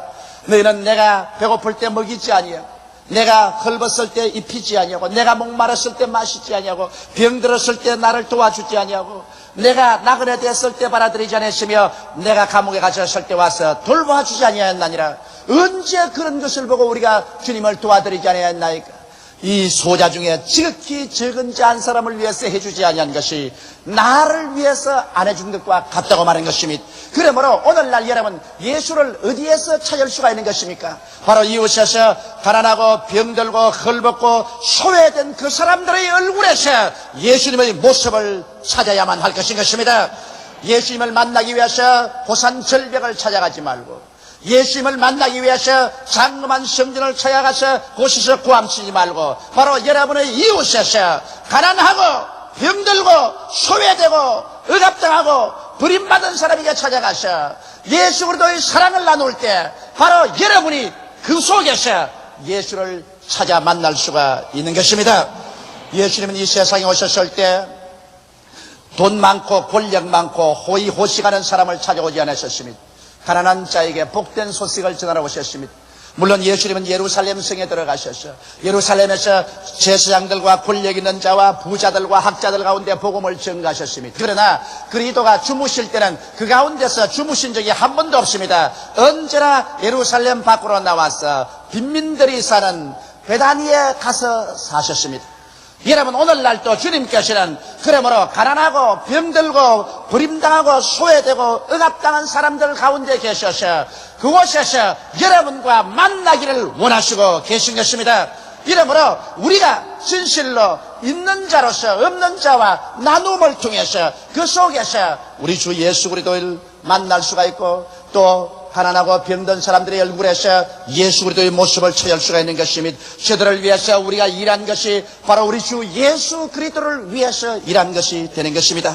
말할 필요 없이 이와 같은 사랑을 베푸는 사람들에게 주님은 하늘문을 여시고 하나님의 전능한 주권을 통해서 물질적인 환경적인 축복을 주시는 것입니다. 고린도후서 8장 9절에 예수 그리스도의 은혜를 너희가 알거니와 저가 부유하신 자로서 너희를 위하여 가난하게 되심은 그의 가난하심으로 인하여 너희로 부유케 하려 하심이라고 말씀한 것입니다. 예수 그리스도께서는 하늘 보좌 버리시고 그 모든 부요와 영광을 다 버리시고 정난한 인간으로 오셔서 인간과 함께 웃고 우시면서 주님께서 방황하며 노숙을 하시고 걸식을 하시며 살으셨습니다. 이것은 주께서 여러분과 나의 가난을 대신 짊어지고 속량하시기 위해서 그렇게 하신 것입니다. 갈라디아서 3장 13절에는 그리스도께서 저주를 받은 바 되사 율법의 저주에서 우리를 속량하였으니 이는 기록된 바 나무에 달린 자마다 저주 아래 있는 자라 하였습니다. 이는 그리스도 예수 안에서 아브라함의 복이 이방인에게 미치게 하고 믿음으로 말미암아 성령을 선물로 받게 하려 하심이라고 말씀하신 것입니다. 예수님이 십자가에 못 박여 몸치고 피를 흘리심으로 우리의 낭패와 실망과 저주를 다 청산하신 것입니다. 이러므로 예수 안에서 우리들은 가난과 낭패와 실망과 저주에서 해방될 수 있다는 믿음을 확실하게 가져야만 되는 것입니다. 가난은 하나님의 뜻이 아닌 것입니다. 저주는 하나님의 뜻이 아닌 것입니다. 여러분께서 예수님을 의지하고 이러한 곳에서 벗어나고 승리해서 그 축복을 가난하고 병들고 소외되고 버림받은 사람하고 나누어 줄 때 이것이 참으로 예수 그리스도의 복음을 전가하는 길이며 그리스도의 사랑을 나타내는 것입니다. 이러므로 예수 그리스도의 제1차 관심은 가난한 자에게 복된 소식을 전가하여 그들이 가난에서 벗어나서 영혼이 잘됨같이 범사에 잘되며 강건하고 생명을 얻되 넘치게 얻는 사람들이 되는 것이 예수 그리스도의 소원인 것을 알아야 될 것입니다. 둘째로 예수님께서는 나는 포로된 자에게 자유를 주기 위해서 왔다고 말한 것입니다. 내 친구 한 사람 가운데 6.25 때 전쟁에 나갔다가 포로가 된 사람이 있습니다. 그가 나에게 이런 체험담을 말했습니다. 자기는 포로가 되어서 저 함경북도 추운 포로 수용소로 끌려갔다는 것입니다. 담요 한 장으로 그 밤새도록 추운데 몸이 얼어 들어오는 것은 말로 다 할 수 없는 고통이었다고 말했었습니다. 그들은 전봇대 하나를 벽이라고 다 누워서 자는데 아침에 와서 북괴군이 발로서 그 전봇대를 차버리면 머리가 전부 돌멩이 떨어졌듯이 마룻바닥에 떨어졌어요. 추운데 일어나서 한술 밥을 얻어먹기 위해서 줄을 서 있는데 그때 제가 뼈저리게 느낀 것은 쥐새끼들이 철조망 안으로 밖으로 밥풀을 먹겠다고 자유로 왔다 갔다 하는데 그 쥐새끼가 되지 못한 것이 그렇게 한스럽더랍니다. 나는 어떻게 사람이 돼가지고서 이렇게 몹쓸 포로 생활을 하는데 저 주새끼는 얼마나 자유로워서 저 철조망 사이로 마음대로 왔다 갔다 하는가. 저녁 황혼 때 새가 남녘을 향해서 날아가는 것을 보면 가슴에 눈물을 흘리며 어찌하여 나는 사람이 되어서 이렇게 철조망 뒤에서 고통을 당하는데 새야 새야 너는 팔자가 얼마나 좋아가지고서 새가 되었노. 마음대로 오고 가고 할 수 있느냐. 그는 내게 그 이야기를 하면서 이 사람아 세상에서 가장 못할 일이 포로된 자라고 그렇게 말합니다. 여러분, 그러나 오늘 우리는 눈에 보이는 철조망에 사여지는 않지만은 수없이 많은 사람들이 포로 생활을 하고 있는 것입니다. 미움으로 포로가 되어 있습니다. 남편이 아내를, 아내가 남편을, 부모가 자식을, 자식이 부모를, 이웃을 미워하면 벌써 미움의 포로가 되어서 미움의 철조망 속에 사는 것입니다. 공포의 포로가 되어서 살고 좌절감의 포로가 되어서 삽니다. 요새 젊은이들이 약간하면 몸에 신나나 휘발유를 뿌리고서 불을 찔러서 자살을 하는데 이것은 자기가 시도하는 것이 이루어지지 아니하고 좌절감에 취하게 될 때 이제는 견딜 수 없는 좌절감을 분노로 자기에게 원한을 갖는 것입니다. 오늘 또 아침에 신문에 보니까 어떤 서울대학교 여학생이 자기 친구가 분신 자살하고 인간의 힘으로 쉽게 사회를 변화시킬 수 없다는 좌절감을 느꼈기 때문에 자기는 죽는다고 한강에 투신해서 자살한 사실을 제가 읽어보았던 것입니다. 여러분, 자살하는 사람은 좌절에 부딪혀서 스스로 자기 목숨을 끊지만은 그러나 이 사람들은 바로 좌절감의 포로가 되어서 그렇게 하는 것입니다. 그에 또 사람들은 죄악의 포로가 되는 것입니다. 여러 가지 음란과 방탕과 시기와 분노와 질투의 죄뿐이라 술 먹고 아편짓하고 온갖 죄악의 포로가 되어서 그곳에서 벗어날 수 없는 처절한 절망에 처한 사람들도 있는 것입니다. 이것은 제도가 고치지 못합니다. 이것은 인간의 힘으로 해방시킬 수 없습니다. 그러나 나사렛 예수께서 오셔서 여러분과 나를 미움에서 자유를, 공포에서 해방을, 좌절감에서 위대한 성공에 대한 기대를, 죄악에서 해방을 허락하여 주시는 것입니다.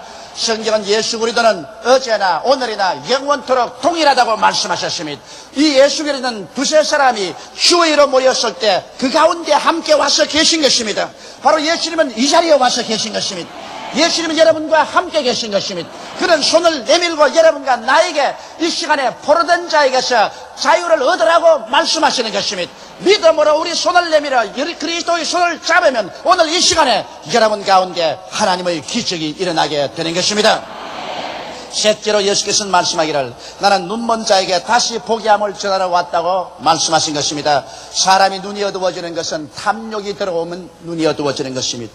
하나님께서 동방에덴에 보기에도 아름답고 먹기에도 좋은 과일나무가 나게 하시고 상함도 없고 해함도 없는 아름다운 낙원을 지으시고 그곳에 아담과 하와를 왕으로 살게 해준 것입니다. 그러나 아담과 하와가 그 가운데 있는 모든 실과는 다 먹되 선악을 하는 실과는 먹지 말라는 명령을 들으셨습니다. 그 실과를 먹는 날에는 죽으라 하셨습니다. 하나님은 인간이 아무리 모든 것을 누리더라도 그 가운데 있는 하나님의 주권에는 침해하지 말라는 것입니다. 하나님의 주권을 존중하고 에덴 동산을 누리라는 것입니다. 그러나 사탄이 뱀의 모습으로 와서 하와와 아담을 꾀셨습니다. 이 선악과를 먹는 날에는 너희도 눈이 밝아 하나님처럼 된다는 것입니다. 그만 그들의 마음속에 탐욕이 들어왔었습니다. 분수를 넘은 욕심이 들어왔었습니다. 사람들마다 자기 분수를 알아야 되는데 자기 분수를 넘은 탐욕이 들어오면 눈이 어두워져서 자기의 죽을 길도 알지 못하고 그 길로 돌아갑니다. 아담과 하와는 탐욕이 들어와서 눈이 어두워져서 하나님의 진리를 다 잊어버리고 말았었습니다. 그들은 손을 내밀어 선악과를 따먹고 하나님을 반역하고 그들과 그들 후손을 이 죄악의 처참한 절망의 구렁텅이 속에 밀어넣어버리고 마는 것입니다. 오늘날 또 욕심이 잉태하면 죄를 낳고 죄가 장성하면 사망을 낳습니다. 우리가 가장 경계해야 될 것은 우리의 분수를 알지 못하고 우리 마음속에서 솟아오르는 탐욕의 포로가 되면은 그때로부터 우리는 장님이 되어버리고 마는 것입니다. 여러분, 정치가들이 탐욕으로 말미암아 권력의 포로가 되어서 그들로 말미암아 자멸의 길을 걸어가는 사람이 얼마나 많습니까? 사업가들이 그만 탐욕이 생겨나서 자기의 분수 이외로 사업을 확장해서 파산해 있는 사람들이 얼마나 많지 않습니까? 우리가 가장 경계해야 될 것은 우리의 마음속에 탐욕이 들어와서 우리의 눈을 장님이 되게 만들어버리고 마는 것입니다. 이러므로 예수께 나오면 이 탐욕에서 벗어날 수 있는 것입니다. 예수님은 우리에게 우리가 어디서 와서 왜 살며 어디로 가는 것을 밝히 보여주시는 것입니다. 예수님께서는 하나님이 계시고 우리가 반드시 하나님 심판대 앞에 서서 선악과의 심판을 받아야 될 것과 구원과 영원한 천국이 있는 것을 보여주시는 것입니다. 인생으로 사는 것은 잠시 잠깐 후에 끝난다는 것을 보여줌으로 말미암아 이 세상의 탐욕의 포로가 되어 죄를 짓고 살다가 순식간에 멸망으로 떨어질 비극적인 운명을 피하도록 주님께서 가르쳐주는 것입니다. 이러므로 우리가 예수께 나와서 그리스도를 구주로 모시고 성령으로 충만함 받게 되면 주께서 우리에게 먹을 것과 입을 것과 있을 것을 주신 것을 감사하고 욕심을 내지 않고 하나님을 믿고 감사하면서 살게 만들어 주시는 것입니다. 그럴 때 우리들은 마귀의 올무에 걸리지 아니하고 장님이 되어 수렁에 빠지도 않게 되는 것입니다. 넷째로 우리 주님께서는 말씀하기를 눌린 자를 자유케 하기 위해서 오셨다고 말씀하신 것입니다. 여러분은 봄철에 풀이 다 파랗파랗 돋아오르는데 돌에 눌려서 풀이 돋아나지 못하고 돌 사이로 샛노랗게 나왔는 것을 보지요. 풀이 돌에 눌리면 노랗게 떠버리고 마는 것입니다. 오늘 인생을 살면서 수많은 사람들이 자기의 환경에 눌려서 삽니다. 어떠한 사람은 영적으로 사망에 눌려서 살고 심적으로 불안과 공포에 눌려서 살며 육체적으로 질병에 눌려서 시들어져가며 제도적으로 권력과 억압에 눌린 자들이 있습니다. 여러분, 누가 우리를 이 억압과 눌리면서 놓아줄 수가 있겠습니까? 예수 그리스도께서는 오늘날도 죽었다가 부활하신 능력으로 사망에서 우리를 해방시켜 주시고 놓아주시는 것입니다. 주님께서는 하나님이심으로 성령으로 우리에게 오셔서 불안과 공포 대신에 믿음의 확신과 평안으로 마음속에 채워주셔서 할 수 있거든이 무슨 말이냐, 믿는 자에게는 능치 못하심이 없다는 담력을 넣어주시는 것입니다. 수많은 사람이 육체적인 병으로 허덕이지만은 주님께서는 수없이 많은 사람에게 기적적으로 병을 고쳐주신 것입니다. 제가 우리 연양을 친히 담당하시고 병을 짊어지고 가셨으며 제가 채찍에 맞음으로 우리가 나음을 입었습니다. 그러므로 오늘날 또 믿음의 기도는 병든 자를 구원하려니 예수께서 저를 일으켜 주심으로 여기에도 우리가 해방을 얻을 수가 있는 것입니다. 오늘날 수없이 많은 사람들이 공산주의라는 흉악한 제도하에서 자유를 잃어버리고 삽니다. 공산주의 체에 사는 사람들이 여러분 웃음을 웃는 것을 볼 수 없습니다. 어느 공산주의 국가 치고 그 국민들이 해외로 나가지 못하기 위해서 철조망에다가 지뢰밭을 만들고 군용견을 갖다가 지키게 하고 기관 총자를 설립해놓고 있습니다. 공산주의 제도가 낙원이면 왜 철조망을 다 뜯어버리지 않고 있습니까? 여러분, 공산주의 사회보다도 더 무서운 인류 최악의 노예 제도는 없습니다. 그러나 오늘날 거기에 있는 사람들이 그 고통을 당할 때 예수님은 그들이 그러한 흉악한 제도에서 노예남 받기를 원하시고 계신 것입니다. 오직 예수 그리스도의 복음만이 그들 속에 들어가서 그들의 제도를 변화시킬 수가 있는 것입니다. 우리나라도 착실하게 민주화 과정을 걸어가고 있습니다. 그러나 오늘날 학원이나 일반 사회에서 극소수의 사람이지만은 폭력으로서 정치 제도와 사회 제도를 변형시키려고 하는 사람들이 있습니다. 폭력은 언제나 폭력을 유발하고 망하고 마는 것입니다. 예수님께서 십자가에 잡힐 때 베드로가 칼을 뽑아서 예수를 잡는 제세상의 종 말고의 귀를 쳐서 꺾었습니다. 그러자 베어서 떨어진 귀를 예수께서 주어서 도로 붙여주시고 베드로에게 말하기를 베드로야 칼을 칼집에 꼽아라. 칼을 쓰는 자는 칼로서 망하나니라고 말씀하신 것입니다. 예수님은 로마의 지배를 당한 그 당시의 비참한 유대사회와 세계를 칼로서 구원하려고 하지 않으셨습니다. 폭력으로 구원하려고 하지 않으셨습니다. 사랑으로서 구원하려고 하신 것입니다. 그러므로 오히려 십자가를 걸머지고 몸짓고 피를 흘리면서 사랑으로서 진리를 선포했지만은 그 예수의 행동이 어리석게 보였지만은 300년 이래 지상에서 가장 강력했다는 로마를 끄꾸러뜨려서 기독교 국가로 만들고 사랑이 넘치는 세계로 변화시켜버리고 말한 것입니다.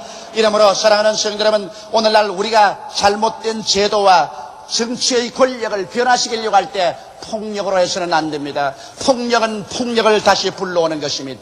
어떠한 의미에서도 우리는 폭력이 아니라 우리는 진리를 말하되 사랑으로 말해야 되고 십자가를 걸머쥐고 나아가셔 참된 자유와 민주의 제도를 형성해야만 할 것인 것입니다.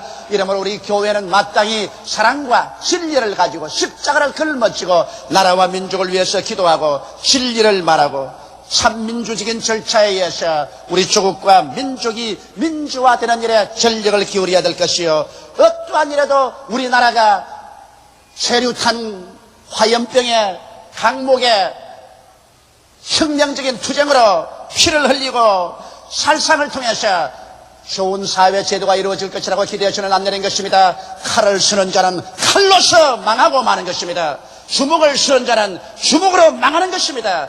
오직 사랑으로서 십자가를 걸머쥐고 인내의 대화를 통해서 나가는 자만이 위대한 승리와 축복을 최후에 얻을 수가 있는 것입니다. 예수님께서는 우리 이 땅에 오셔서 은혜의 해를 전파하기 위해서 왔다고 말씀하신 것입니다. 이스라엘은 가난한 사람들이 농토를 팔고 집을 팔고 혹은 종으로 몸이 팔렸을지라도 전적으로 절망하지 않으셨습니다. 이스라엘 나라에는 희년이라는 제도가 있습니다. 50년 만에 모든 것을 원상복구시켜주는 제도가 있습니다.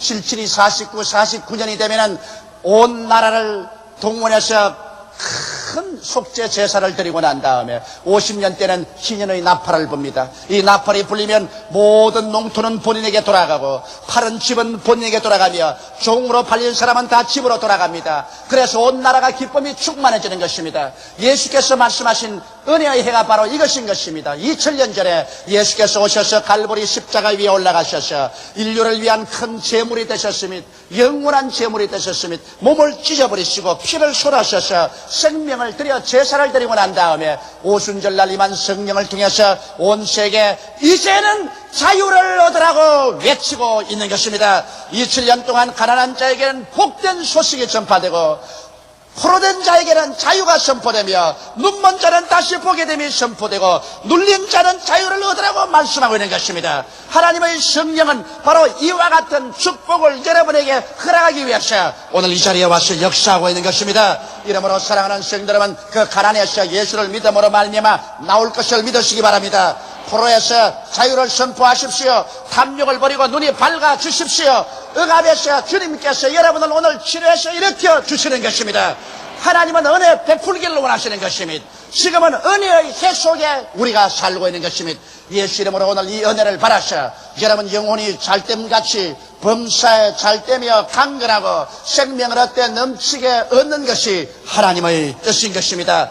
오늘 은혜의 해가 여러분과 나에게 주어졌습니다. 이 은혜의 해 동안에 용서받고 하나님과 화목하고 질병에서 치료받고 저주에서 해방을 얻고 영원한 사망에서 영원한 축복의 영광스러운 천국을 얻어서 우리 믿음으로 일어나서 가난하고 헐벗고 굶주리고 소외되고 짓밟히고 버림받은 사람들에게 그리스도의 뜨거운 사랑과 함께 도움을 베푸는 우리들이 다 되시기를 주의 이름으로 축원합니다.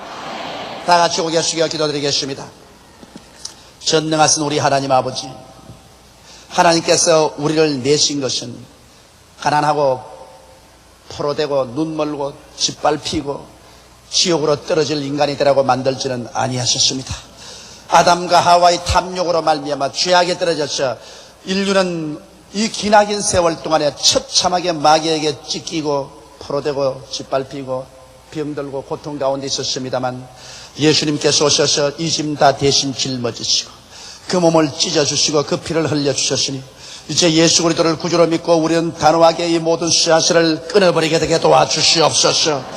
이 저주의 가시체와 은극기를 다 벗어버리게 도와주시옵소서. 죽음의 땅에서 일어나 찬란한 천국의 광채 속으로 들어오게 하여 주시옵소서. 예수님 이름으로 기도하옵나이다. 아멘.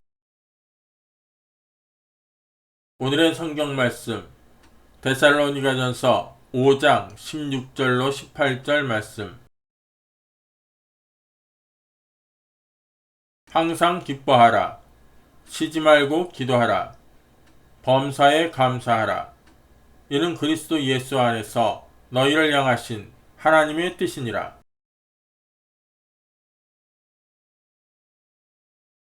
저는 오늘 이 시간 여러분과 함께 감사하는 사람, 행복한 사람이라는 제목으로 은혜를 나누고자 합니다. 저는 시골서 어린 시절을 보냈기 때문에 시골 사정을 잘 압니다. 여름철 해가 뉘엿뉘엿 져갈 때 집 뒷뜰이나 울타리에 가면은 금이 집을 짓고 있습니다. 혹은 둥글게도 짓고 사각형, 장방형, 육각형으로 부지런히 집을 짓고 난 다음에 그 한가운데에 앉아서 나비라든지 곤충이 날라와서 흘리기를 기다리고 있는 것입니다. 신기하게 아주 집을 잘 짓습니다. 그리고 금이는 그 집 가운데 들어앉아서 살게 되는 것입니다. 저는 이런 생각이 납니다. 오늘날 우리 모든 사람들도 금이와 같이 우리의 집을 짓는 사람이다. 우리의 삶의 생활 태도나 우리의 언어를 통해서 우리 주위에 우리는 집을 짓고 있는 것입니다. 금이 집과 같이 우리는 집을 짓고 그 가운데 살게 됩니다. 또 한 사람은 감사하는 삶의 태도와 언어를 통해서 행복을 잡아들일 수 있는 집을 짓는 사람도 있고, 또 한 사람은 원망과 불평과 탄식과 부정적인 생각의 그물을 쳐놓고 난 다음에 불행을 자초하는 이와 같은 사람들도 있습니다. 이러므로 놀랄 만큼 여러분, 오늘날 우리가 소위 말하는 행복한 사람이다, 불행한 사람이다, 이러한 것은 자기 인간 스스로가 이것을 만들어내고 있다는 것을 알아야 되는 것입니다. 자기의 삶의 태도와 자세, 언어 심사, 이러한 것들이 자기 스스로의 행복과 불행을 창조해내고 있고 거두어들이고 있다는 사실을 우리는 알아야만 하겠습니다. 이러므로 오늘 이 시간에 우리는 추수감사절기를 맞이해서 물론 하나님께 수없이 감사할 것이 많이 있습니다만 이 기회를 통해서 특별히 우리는 어떻게 행복한 사람이 될 수 있는가, 그러기 위해서 어떻게 감사하는 삶을 살아야 될 것인가, 이와 같은 문제에 관해서 하나님의 말씀을 통하여 교훈을 받고자 합니다. 첫째로 여러분, 마귀의 작전 제1호가 뭔지 압니까? 마귀의 작전 제1호는 불평과 원망을 사람들 마음속에 심어주어서 그 결과로 불신앙과 반역을 가져오려고 하는 것입니다. 이것은 작전 그 자체가 우리의 조상 아담과 하와에게 용하게도 들어맞았기 때문인 것입니다. 하나님께서 아담과 하와를 하나님의 형상과 하나님의 모양대로 지었기 때문에 모든 피조물 중에서 가장 으뜸이 되게 지었습니다. 그리고 난 다음 하나님께서는 에덴 동산을 창조하셨습니다. 상함도 없고 해함도 없는 낙원입니다. 그리고 보기에도 아름답고 먹기에도 좋은 실과를 나게 하셨습니다. 얼마나 감사하고 즐길 수 있는 것으로 가득 차 있었습니다. 나 하나님은 하나님의 주권을 상징하는 선악과는 먹지 말라고 하셨습니다. 동산 가운데 있는 선악과는 먹지 말라, 먹는 날에는 반드시 죽으리라고 말한 것입니다. 이것은 아무리 하나님께서 아름다운 동산을 아담과 하와에게 맡겼다고 할지라도 먼저 하나님을 존경하고 하나님의 주권을 인정하고 난 다음에 그것을 누리라는 것입니다. 하나님보다 인생은 높아질 수 없습니다. 인생은 언제나 관리자로서 인생을 살아가야지 자기가 주권자로서 인생을 살아가서는 안 됩니다. 저나 여러분이나 우리 인생은 하나님께로부터 준 일생을 관리해서 살 것이지 우리는 스스로 삶의 주인은 아닌 것입니다. 아담과 하와에게 삶의 주인 행실을 하지 말고 관리자로서 인생을 살아라. 하나님의 주권에는 손대지 말라. 그래서 주권을 상징하는 선악과를 동산 중앙에 놓고 그건 손대지 말게 한 것입니다. 이것이 바로 마귀가 아담과 하와를 시험할 수 있는 좋은 길이었습니다. 마귀는 원래 천사장 중에 하나였으나 하나님을 반역하고 타락한 천사인 것입니다. 하루는 하와와 아담이 그 선악과 밑에 있는데 마귀가 와서 하와와 대화를 하는 것입니다. 그 대화 자체를 보면은 벌써 하나님의 충만한 축복에 대한 것은 말하지 아니하고 불평을 심어주려고 온갖 애를 쓰고 있는 것을 봅니다. 정말 하나님께서 동산에 있는 모든 실과를 다 먹지 말라고 하느냐, 이렇게 나오지 않은 것입니다. 하나님께서는 동산의 모든 실과를 다 먹되 선악과라는 실과를 먹지 마라, 먹는 날에는 정령 죽으라고 했는데 그 말은 정부정적인 말을 하는 것입니다. 진짜로 정말 다 먹지 말라고 하느냐, 그렇게 무자비하고 아무런 동정심이 없는 그런 하나님이 어디 있는가, 이런 심령을 심으려고 작전을 세운 것입니다. 그럴 때 하와가 한 말이 아니라 동산의 모든 실과는 다 먹되 선하고 나는 실과는 먹지도 말고 만지도 말라, 죽을까 하노라, 이렇게 대답을 했었습니다. 그러자 마귀는 거기에서 일대 부정적인 말을 한 것입니다. 아니라 너희가 결코 죽지 아니하리라. 이 동산에 있는 선악을 하는 실과를 먹으면 너희 눈이 밝아져서 너도 하나님처럼 될까, 하나님이 염려해서 그렇게 한다. 결정적으로 저들의 마음속에 불평과 원망을 심어줬습니다. 하와가 그것을 듣고 생각하니 하나님이 이럴 수가 있느냐? 어떻게 하나님께서 우리들로 하여금 하나님처럼 될까 시기하셔서 우리를 이거 못 먹게 명령을 하시는가? 있는 것에 대한 감사는 제껴놓고 난 다음에 없는 것에 대한 불평으로 집중하게 만들어버리고 마는 것입니다. 인생을 살면서 여러분, 우리가 있는 것에 대한 감사를 하지 아니하고 없는 것에 대한 불평을 말하려면 끝없이 불평을 하고 살 수가 있는 것입니다. 바로 마귀의 작전 제1호가 있는 것을 보지 못하게 하고 없는 것을 탐하게 만드는, 그래서 원망과 불평을 하는데 집중해서 아담과 하와에게 공개한 것입니다. 아담과 하와는 하나님이 만드신 그 아름다운 낙원의 그 풍성한 과일들, 있는 것은 하나도 바라보지 아니하고 하나님처럼 되려고 할까 두려워해서 그랬다는 없는 것만 생각하고 소위 피조물이 조물주처럼 되려는 그 욕망에 또 그것이 못되게 했다고 해서 원망과 불평으로 손을 내밀어서 선악과를 따먹고 불순종과 반역을 해버리고 마는 것입니다. 그 결과로 우리는 너무나 잘 아는 것처럼 하나님께 버림을 당하고 그 영은 그 자리에서 죽고 육체도 죽을 운명에 처하게 되고 땅은 저주를 받게 되고 에덴에서 쫓겨나게 되고 가시와 은극히 밭을 걸으면서 피투성이의 인생을 그 후손들이 지금까지 살아오게 된 것입니다. 이것이 바로 원망과 불평을 심어놓자 말자 그 씨앗이 심겨지고 그 열매로서 불순종과 반역의 열매를 거두게 되고 오늘날 비극을 산출하게 된 것입니다. 오늘 어떤 곳에도 우리가 없는 것을 바라보고 불평을 하기 시작하면 마귀의 작전 제1호에 걸려들고 마는 것입니다. 아담과 하와가 낳은 자식들 중에서 가인과 아벨이 있었습니다. 하나님께서는 하나님 앞에 또다시 나올 수 있는 길은 어린 양을 잡아 피를 흘려 제사를 드려서 그 제사를 통해서 하나님과 교제하도록 하신 것입니다. 이는 아담과 하와에게 타락하자 하나님은 즉시로 그 아들 예수님을 보내셔서 구원할 것을 상징하셔서 어린 양 예수 그리스도를 상징하셔서 양을 잡아 피를 흘려 그 제단 위에서 하나님과 교제하게 만드는 것입니다. 가인도 살림을 나가고 아벨도 살림을 나갔는데 둘이가 다 1년 만에 하나님 앞에 제단을 쌓고 하나님을 경외하게 됐습니다.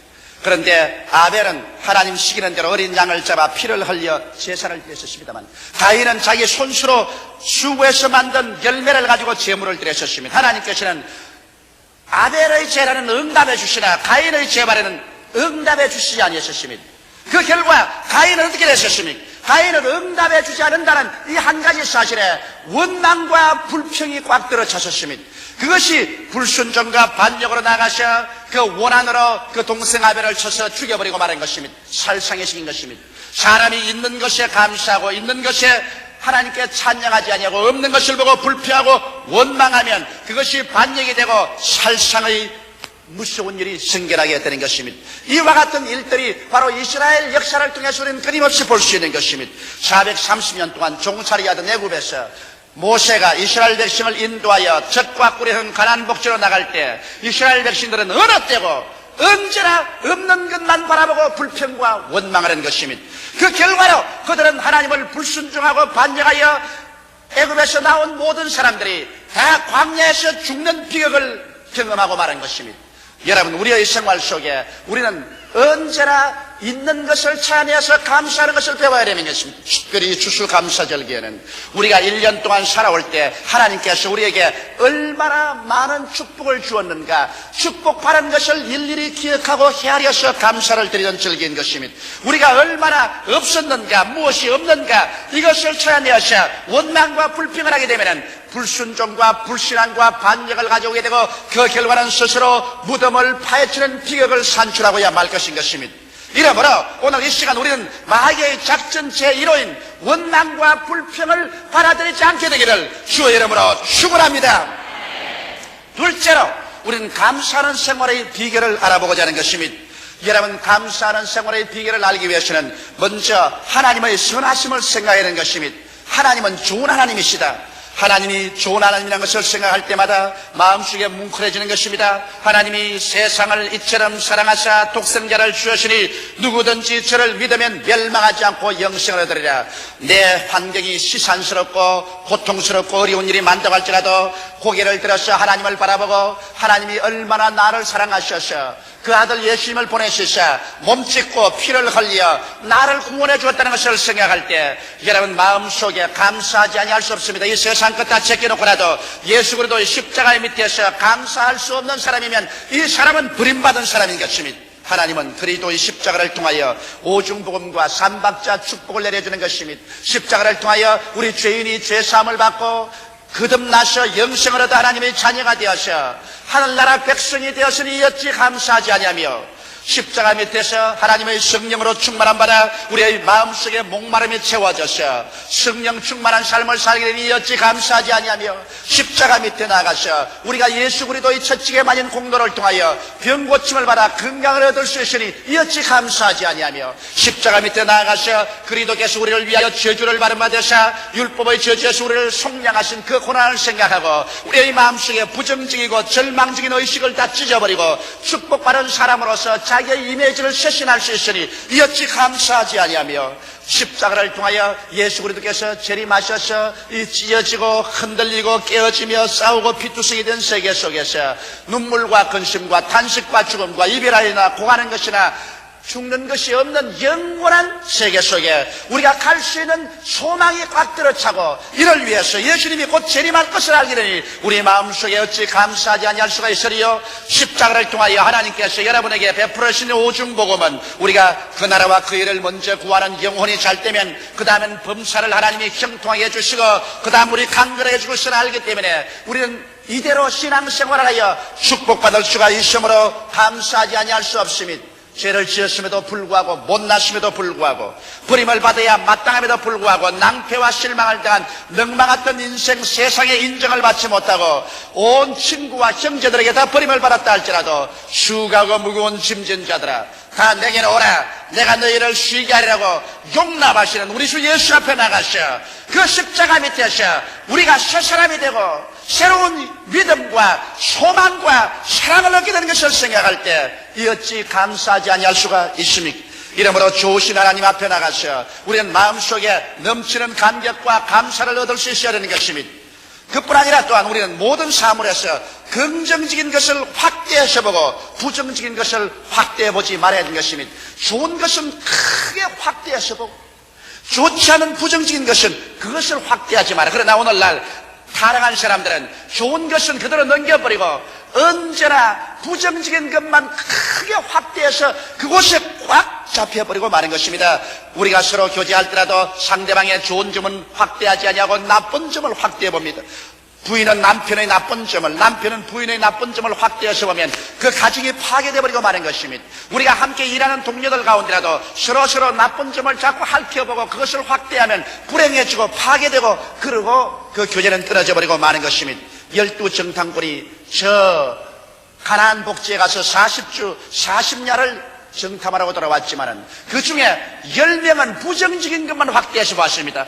그 가나안 땅이란 산은 높고 골은 깊고 땅은 주민을 삼키고 성벽은 하늘을 찌를 듯이 높고 그곳에 사는 사람들은 네피론의 후손 아낙 자손들이 사는데 우리와 비교해 보니까 우리는 여지새끼 같더라. 부정적인 것만 확대해 보았습니다. 그러나 여호수아와 갈렙은 하나님의 약속을 통해서 긍정적인 것을 확대해 보았습니다. 그 땅은 정말 젖과 꿀이 흐르는 땅이라 여호와께서 우리를 기뻐하시면 우리가 들어가서 점령할 수 있다. 그러므로 올라가서 점령하자. 10사람은 부정적인 것을 확대해 보았고 2사람은 긍정적인 것을 확대해 보았습니다.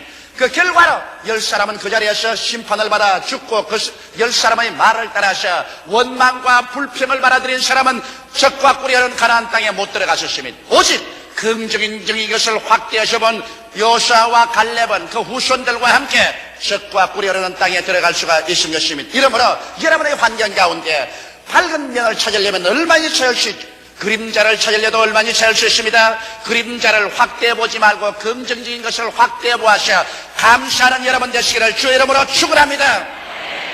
어느 생활을 변화시켜야 되는 것입니다. 여러분 밝은 면을 강조해서 말하고 어두운 면을 강조해서 말하지 말아야 되는 것입니다. 오늘 여러분과 내가 말하는 이 말이 여러분과 나의 운명을 묶어버립니다. 우리 입에서 나간 말로 우리가 묶였으며 우리 입의 말로 우리가 사로잡힌 받은 것입니다. 사람이 무엇이니 땅에서 매면 하늘에서도 매일 것이요 하늘에서 땅에서 풀면 하늘에서 풀린다고 했는데 사람들은 자기의 입에서 나오는 말로 자기의 생활을 묶기도 하고 풀기도 하는 것입니다. 이러기 때문에 사람들이 자기의 말을 통해서 언제나 파괴적인 말을 계속하면 언제나 불행으로 묶어버리고 마는 것입니다. 이러므로 가정에서도 부부간에 부모 자식 간에 파괴적인 말을 쓰지 마십시오. 이 말이 무슨 영향력이 있을까 싶어도 여러분 우리의 입에서 나오는 말이 우리의 운명을 좌우하는 것입니다. 이렇기 때문에 계속해서 부정적이고 파괴적인 말을 사용하는 사람은 마치 적은 불이 큰 도시를 태우는 것처럼 행복을 다 불태워버리고 마는 것입니다. 마치 광풍에 조그마한 키가 그 배를 항구로 몰아가듯이 부정적인 말을 하는 사람은 파괴의 항구로 몰아쳐가고 마는 것입니다. 이렇기 때문에 여러분 우리는 어느 생활을 변화시키기 위해서 밝고 맑고 환하며 감사하는 말을 많이 사용함으로 말미암아 이것이 행복을 가져올 수 있는 길을 만들어 주어야만 되는 것입니다. 또 나아가서 친구와 환경을 선택해야 되는 것입니다. 여러분과 나는 친구와 환경을 잘못 선택함으로 말미암아 부정적이 되고 파괴가 될 수 있는 것입니다. 사람들은 잘못된 친구를 사귀어가지고서 언제나 원망이 나고 언제나 부정적인 말이 나고 파괴적인 말이 나고 반역이나 도모하는 이와 같은 친구를 사귀어서 다니면 별 도리 없이 그런 친구에 물이 들어가지고서 얼마 있자면 자기도 부정적이고 파괴적이 되며 반역자가 되어버리고 마는 것입니다. 이러므로 친구를 사귀되 파괴적이고 부정적인 사람을 떠나가시기 바랍니다.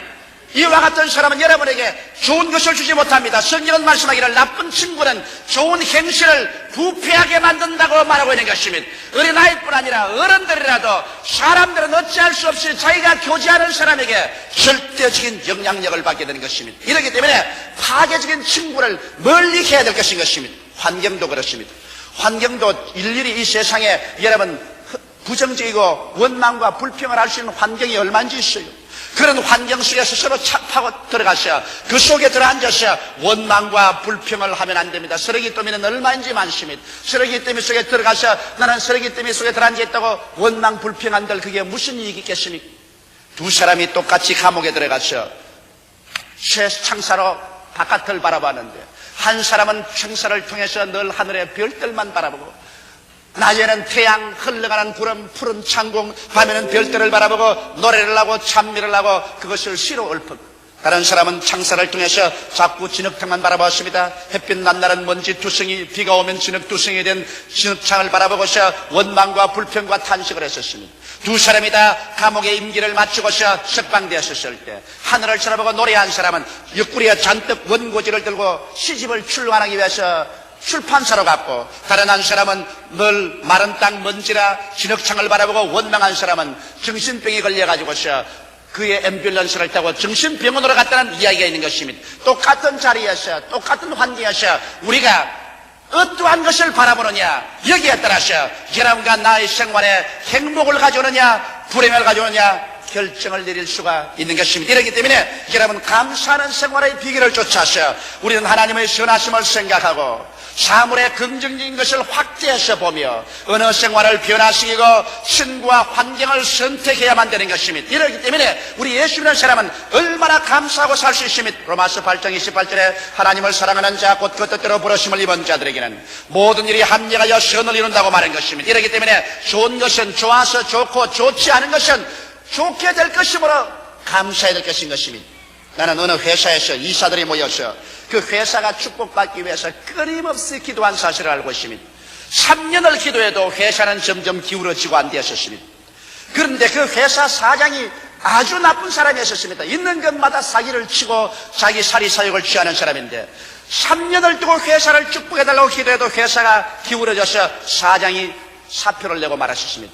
그 다음 이사들이 모여보니까 깜짝 놀랄 사실은 만일 3년 동안 하나님이 축복을 해주셨더라면 그 사장이 완전히 그의 모든 것을 사기쳐먹고 그 회사의 뿌리를 흔들어 버린다는 것입니다.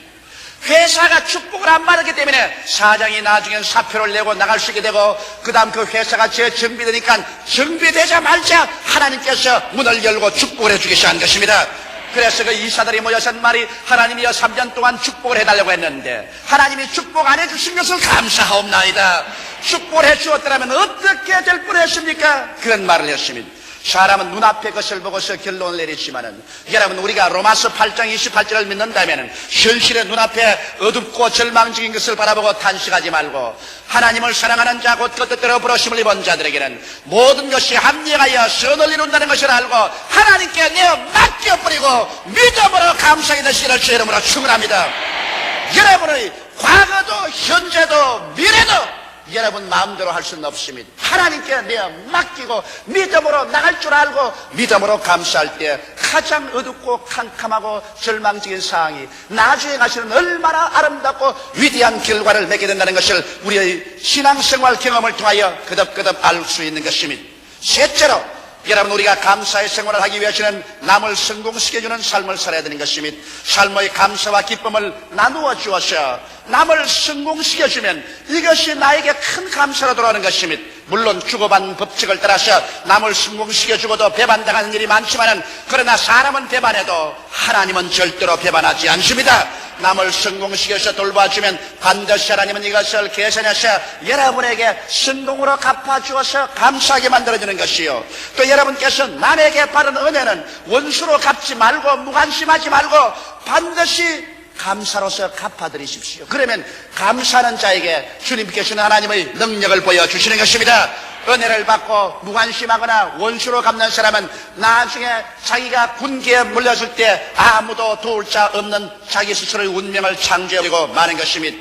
여러분 감사하는 생활이 행복을 가져오는 이유는 감사는 하나님을 영화롭게 하기 때문인 것입니다. 감사로 제사를 드리는 자가 나를 영화롭게 하려니 그 행위를 옳게 하는 자에게 하나님의 구원으로 보이리라고 말씀하셨으므로 불평불하는 여러분 범사에 감사하는 생활을 해야 하나님께서 그 장면에 나타나 주셔서 여러분을 도와줄 수가 있는 것입니다. 또 감사가 왜 위대한 힘이느냐? 감사는 마귀의 작전 제1호를 파괴해버리고 마는 것입니다. 마귀는 불평과 원망을 심어서 불신앙과 반역을 산출하려고 하는데 범사에 감사를 해버리면 마귀의 작전 제1호가 실패하고 말기 때문에 마귀가 결국엔 한 길로 왔다가 7길로 도망쳐버리고 마는 것입니다. 그리고 감사와 찬송은 여러분과 내 마음속에 신앙과 순종을 가져오는 것입니다. 원망과 불평이 불신앙과 반역을 가져온과 동시에 감사와 찬송은 우리의 마음속에 신앙이 들어오고 순종할 마음이 생기는 것입니다. 이렇기 때문에 범사에 감사하면 하나님의 선하심이 성령으로 말미암아 우리 가운데 채워지고 그 결과로 눈에 나무 전가 안 보이고 귀에는 아무 소리 안 들리고 손에는 잡히는 거 없어도 주여 믿습니다 하고 일어나서 나갈 수가 있는 것입니다. 오직 감사와 찬송만이 긍정적인 인생을 살게 되는 것입니다. 원망과 불평이 여러분과 나의 환경을 어둡고 캄캄하게 만들고 부정적이고 파괴적이게 만드는 것이지, 감사와 찬송을 하면 여러분과 나는 긍정적인 인생을 살게 됩니다. 왜? 감사와 찬송할 때 하나님께서 우리 가운데 기적을 베풀어 줄 것을 기대하기 때문에 감사와 찬송을 하는 것입니다. 이러므로 현재 좋은 일이 있어서 감사하기도 하고 현재 나빠도 장차 좋을 것을 믿고 감사하면 하나님께서 우리에게 기적을 베풀어 준 것을 기대하고 있기 때문에 감사하는 것입니다. 여러분 인생을 살아보면 놀랄만하게도 여러분과 내가 끊임없이 기대하고 꿈꾸고 믿는 그 일이 우리 장차 이루어지는 것입니다. 우리가 마음속에 원망과 불평과 탄식하면 아무것도 안 이루어지는 것입니다. 그러므로 우리가 어떠한 환경에 있더라도 여러분과 내가 앞날을 기대하고 꿈꾸고 그리고 믿고 감사할 때 하나님은 그 길로 이끌어 주어서 그 위대한 일이 이루어지게 만들어주는 것입니다.